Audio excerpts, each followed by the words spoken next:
Hey everyone, Zotac here again, this time with Game 2 of a Best of 3 series from the Zotac Cup, the 173rd edition. And this time on Shir Vestige, we've got spawning in the bottom right as a blue Protoss, we have Arthur.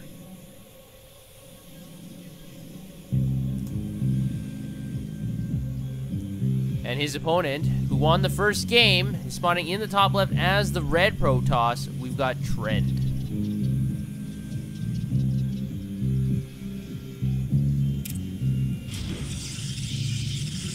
The last game was less than 9 minutes long, and Trend came out the victor. It's a very interesting game where they both had almost identical builds for the first few minutes, and then Arthur went for a proxy Stargate. It was found out by Trend's probe. Very intelligent scouting by the probe, as it was nowhere near anywhere. It was out in the middle of nowhere, but it was discovered in time. And then there was a crucial point in the game where Arthur was trying to go for the kill. He had proxy pylons set up in the front. And Trend, instead of reinforcing his position, he actually had a proxy pylon of his own close to Arthur's base, and he warped in 3 Zealots. The 3 Zealots wreaked havoc on that probe line, and Trend was able to defend the attack as well, and Arthur had to GG out of that game. So we'll have to see if anything like that might happen again in this game.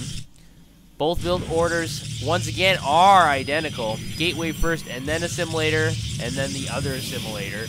So, exact same build from the previous game, it looks like.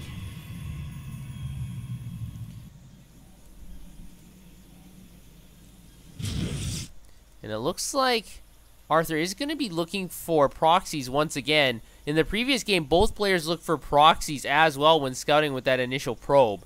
So both players don't really like to be proxied, it looks like. They're a little bit more on the safety side. Cybernetic score have been put down by both players, so virtually identical. Arthur's probe was sent out earlier than Trend's probe, and they are going to meet in the middle. There's the kiss right there. They play tag with each other.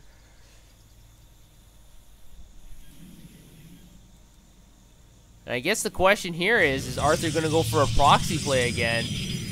Now, I like this positioning of this pylon in the back of the base by Trend.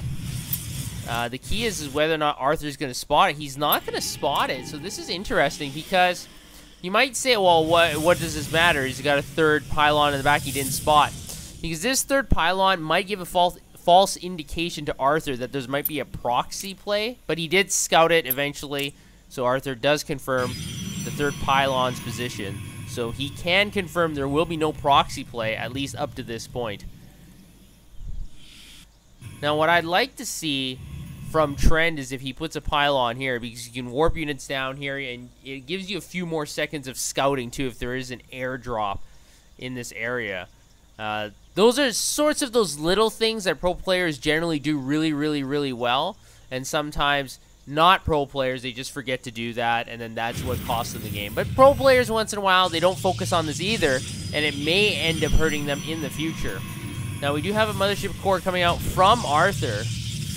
Trend is getting 2 more gateways, so he's going to have the gateway advantage, it looks like, but we do have a Twilight Council on the way from Arthur. So this could be Blink Stalkers, or it might be just a stepping stone to the Dark Shrine. I love seeing Dark Templars myself.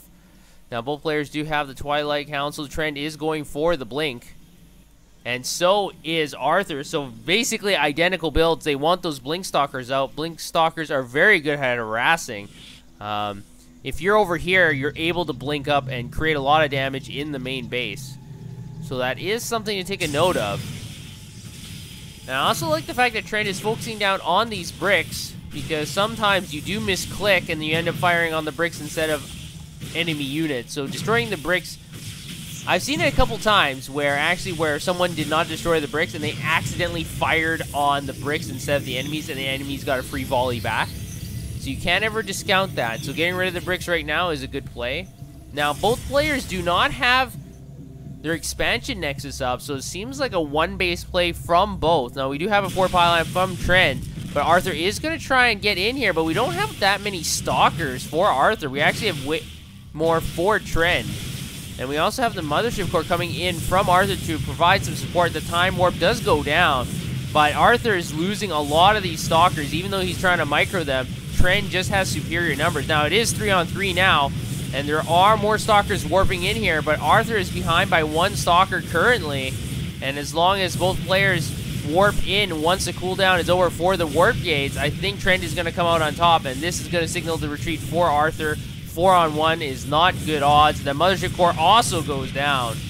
And once again, Arthur is being the aggressive one, but he's not really able to capitalize. And if you take a look at resources lost, he's down by quite a bit now, almost 2-to-1. And will be 2-to-1 actually, or more than 2-to-1 after that pylon goes down. So that's very unfortunate. Now Trent has a perfect opportunity to counterattack. He has that forward pylon, and he's actually warped in 3 stalkers into the front already, trying to cut off that retreating stalker. But that retreating stalker has been able to blink up to the high ground.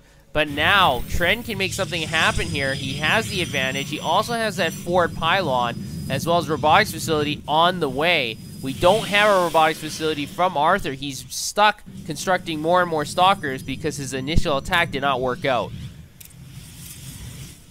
So is this going to be the end of Arthur? Remember, this ramp is small, but all the stalkers do blink forward. So there will be a good concave, but it's much better for Arthur. I think Trent made a mistake here, rushing in here with all these stalkers without that Mothership Core. And now we have way more stalkers for Arthur than for Trent. He's also going to lose his own Mothership Core, and that's going to even out the resources lost quite a bit. So Arthur is back in the game. Trent kind of gave that one away. When he came up this ramp, you can only fit 2 stalkers, and then he decided to blink in, and then one of the stalkers was actually left on the low ground. And Arthur had this beautiful sea surrounding all those stalkers.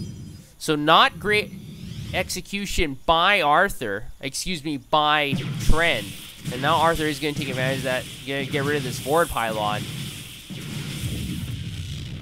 Now we do still have this forward pylon by Trent that Arthur has not been able to detect.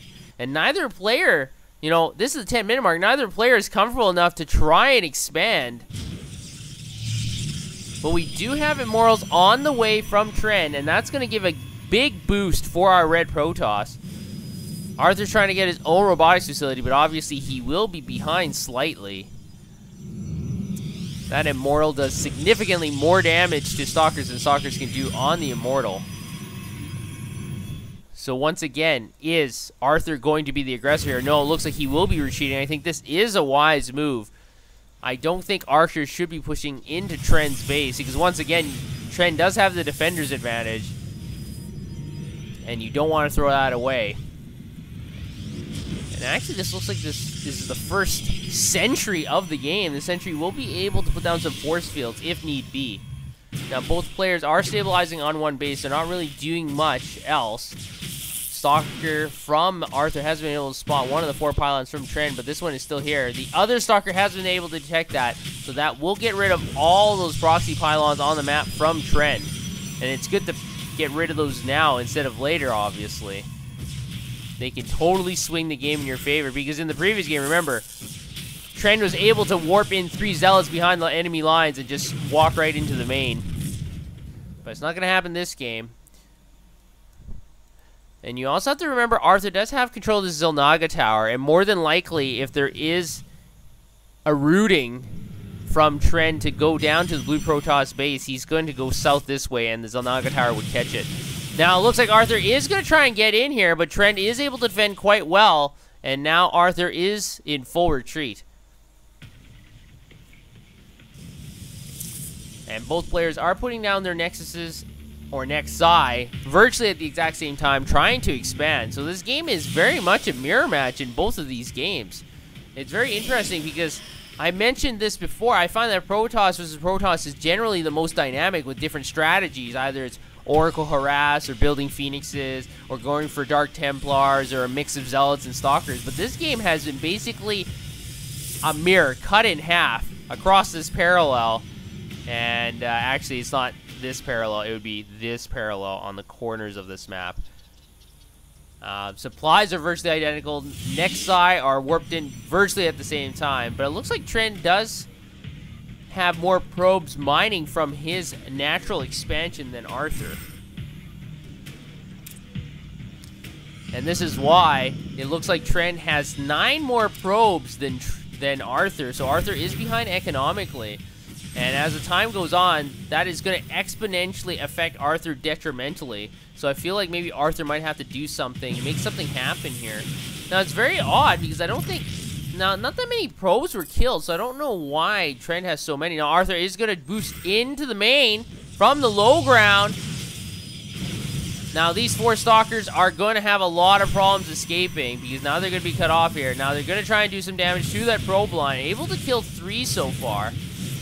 4 in total. With that Nexus Cannon and all these Stalkers as reinforcements, these 3 Stalkers have no chance to escape. Only able to pick off 5 probes. I'm not sure if that's really worth 4 Stalkers. Now, interestingly enough, Arthur had the supply advantage for a short moment in time, and now the supplies are even. We have Zealot Charge and +1 weapons on the way from Trend, and if those finished, you have to give the advantage to Trend, because obviously 1-0 units are better than 0-0 units. So if Trend is able to hold on here, and I think +1 weapons is going to finish in the next 5 seconds, even though the supplies are close, I think Trend is going to do a lot better. Now the Nexus Cannon does go down, able to scare away those Stalkers at least temporarily. And Arthur is putting down a forward pylon here, and also one at the potential 3rd base of Trend. But I'm not sure if this is the right play. He's behind in supply, and he's also behind in upgrades now. He just started his +1 weapons. Trend already has his +1 weapons finished, plus his charge is almost done as well. And that will make those Zealots much more effective. Zealots love to just charge into the Stalker line and create havoc. I think this is going to be a problem for Arthur. He has no Zealots of his own to counteract Trend's mass Zealots. And it looks like Arthur is going to mass recall back to his base. He doesn't think he's going to be able to do much damage here. I think that is the right call. But the longer this game goes on, I think it might be a bigger problem for Arthur because Trend already has +1 weapons. He's getting +2. He's also getting a Warp Prism as well. So I think we're going to see a lot of fireworks on the south side of the map rather than the north from this point forward. Arthur looks like to be in full retreat. And remember, Arthur used a lot of pylons. He put down 3 pylons here. And that's 300 minerals he can't use for something else. And now he's actually supply blocked. And he didn't actually really attack. All he did was force Trend into wasting 1 Nexus Cannon. And I don't think that's a very good deal for Arthur. You don't want to lose pylons all the time.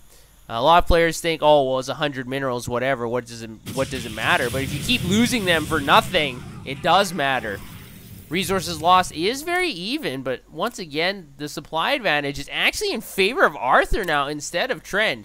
Now, Arthur is going for the Dark Shrine finally at the 18-minute mark. It's probably not going to be that much of a surprise since both players do have robotics facilities out, so it's a lot easier to get those observers in key positions. And we already have observers out for Trend, so I'm not sure how much these future Dark Templars might do. Now, we do have Archons forming for Trend as well, and Archons are very beefy. They can take a lot of damage. Immortals are not very good against Archons. Now, Trend does have a significant supply advantage as well, about 10% more units, and it looks like Arthur is going to be putting up more forward pylons again. Like I said before, you don't want to lose these things for nothing like Arthur has been doing. Now, Trent has been able to get his 3rd Nexus up, and Arthur doesn't have his 3rd up. He hasn't even put it up yet. So now I think Arthur is really cornered here. If he waits too long, the economic power of Trent will overwhelm him.